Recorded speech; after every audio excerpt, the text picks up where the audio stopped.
That leaked tape of Donald Trump's lewd comments about a decade ago was all over the networks yesterday morning. Look at this. We have to start with Donald Trump. These comments, any other person could make them. It would torpedo their campaign. It's uncoverable. It sounds like you're saying that Donald Trump could very well bring down the entire GOP. I think he could. Total disbelief. I mean, not disbelief that Donald Trump could say such a thing, but disbelief that it was out there. That apology is not going to be enough because I've seen more authenticity in hostage videos released in that apology.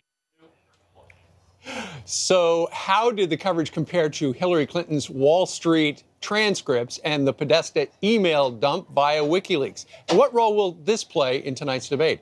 Conservative radio talk show host and psychology expert Dr. Gina Loudon joins us live. Good morning to you. Good to be here with you. Okay, so what did you think of what we saw Donald Trump, that video of him coming out and saying, I'm sorry? What did you think about that?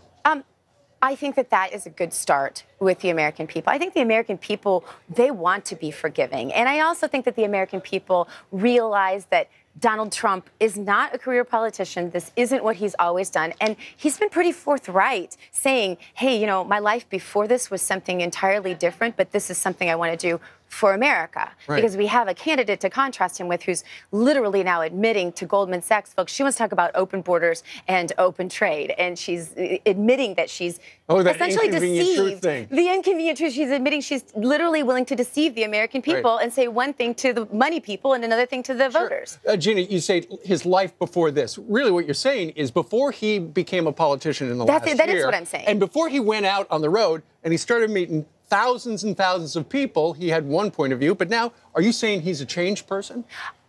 This is what I do know.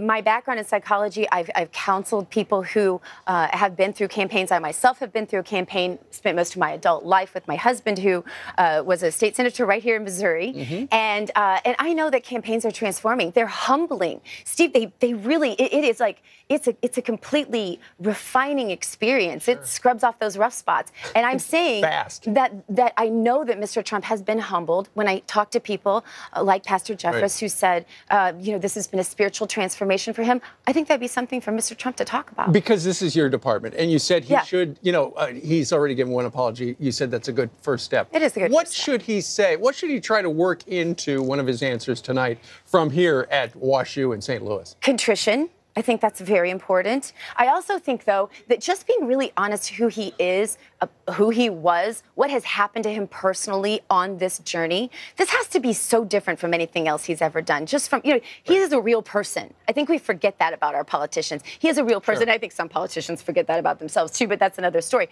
But I do think that, you know, he has gone through something very, very personal. He's probably lost more friends than the average person who's fighting over this race back and forth. We know we've all probably lost friends over our positions in this.